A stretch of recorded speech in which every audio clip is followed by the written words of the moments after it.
Hello everyone, a very good morning to all of you. तो आज का जो हमारा सेशन है, हम बात करेंगे what is self inductance. Self inductance का क्या फॉर्मूला है, कौन कौन से आपके टर्म्स सेल्फ इंडक्टेंस में आपके आते हैं। तो चलिए स्टार्ट करते हैं। तो सेल्फ इंडक्टेंस आपकी एक तरीके की प्रॉपर्टी है जिसमें होता क्या है कि आपके जो भी करंट कैरिंग वायर है, आपका जो भी कोई वायर है, अगर उसमें आपकी करंट फ्लो हो रही है तो उस वायर में खुद आपके जो भी करंट आपके जो चेंज हो रहे हैं उसकी वजह से जो भी आपका फिनोमिना होता है उसको ही हम कहते हैं self inductance. According to definition, the property of current carrying wire when the current in the wire itself is changing. मतलब जो भी आपने करंट कैरिंग वायर लिया हुआ है, जब उसमें ही आपका ऑलरेडी उस खुद की वजह से जब आपके करंट चेंज होंगे, आपके जो भी वायर है उसमें, तो वो हमारा क्या कहलाएगा, that is called the self inductance. मतलब ये हुआ कि आपके जो भी यहाँ पे मैंने लिया हुआ है, जैसे कि यहाँ पे ये आपका एक कॉइल है, यहाँ पे मैंने एक कॉइल ली हुई है, इसमें आपका दिखा रहा है कि करंट आपके फ्लो हो रहे हैं, इस कॉइल में आपके करंट फ्लो हो रहे हैं। क्योंकि हमें पता है कि जब भी हमारे किसी वायर में हमारा करंट फ्लो होता है तो उसके चारों ओर हमारे मैग्नेटिक फील्ड हमारे प्रोड्यूस हो जाते हैं। यहाँ पे जैसे कि आप देख रहे हैं, ये मैग्नेटिक फोर्स लाइंस आपकी हैं जो कि इस कॉइल के थ्रू आपकी पास हो रही हैं। तो सेल्फ इंडक्टेंस किसी भी आप कॉइल कह लीजिए या फिर सोलेनॉइड कह लीजिए, उसकी एक प्रॉपर्टी होती है।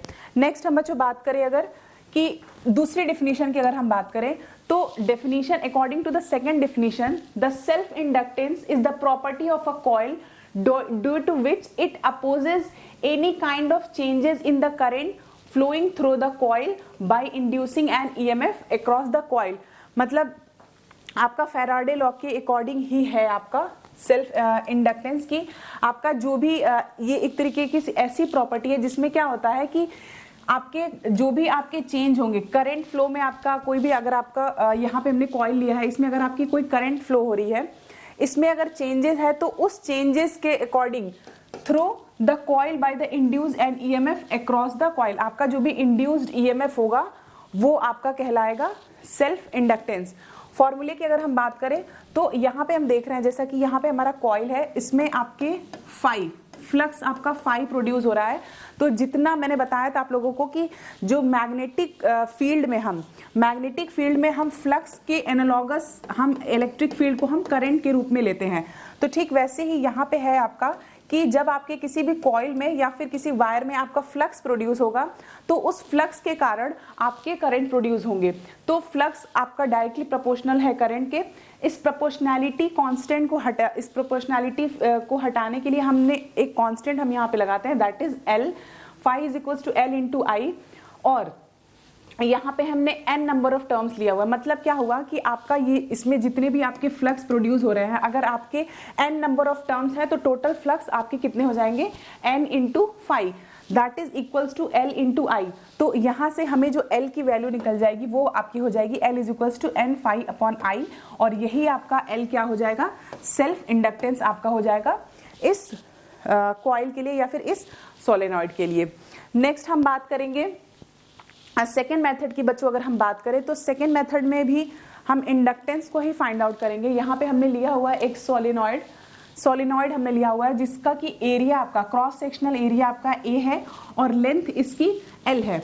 और तो आपका जो भी आपका जो इंडक्टेंस होगा, सेल्फ इंडक्टेंस बोल लीजिए, वो आपका क्या होगा, it is directly proportional to n square. आपके जितने नंबर ऑफ टर्न्स हैं, इसमें n नंबर ऑफ टर्न्स हैं, उसके स्क्वायर के ये इक्वल होगा। मतलब कि जितना नंबर ऑफ टर्न्स आपके जितने ज्यादा होंगे उतना ही सेल्फ इंडक्टेंस की वैल्यू उतनी ज्यादा होगी। दूसरी चीज है कि जो लेंथ है वो आपके इंडक्टेंस है, सॉरी, वो आपके क्रॉस सेक्शनल एरिया के प्रोपोर्शनल होगा। मतलब कि एरिया आपका जितना ज्यादा होगा इंडक्टेंस की वैल्यू उतनी ही ज्यादा होगी, दैट इज इक्वेशन 2।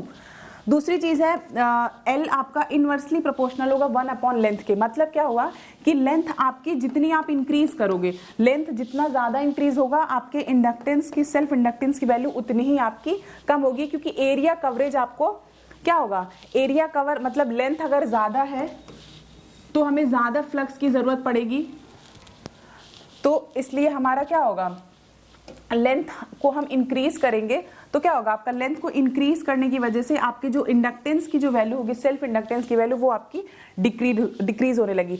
तो चूंकि आपके जो इंडक्टेंस है तीनों आपके सारी क्वांटिटीज के प्रोपोर्शनल है, तो सबको हम एक जगह मिला के सारी प्रोपोर्शनैलिटी को हटा के हमने एक कांस्टेंट लिया है म्यू।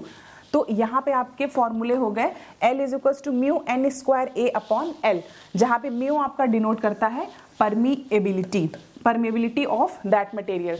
तो नेक्स्ट लेक्चर में हम बात करेंगे कि हमारी परमिएबिलिटी क्या है, किसी भी मटेरियल की रिलेटिव परमिएबिलिटी क्या होती है। So thank you so much, have a nice day to all.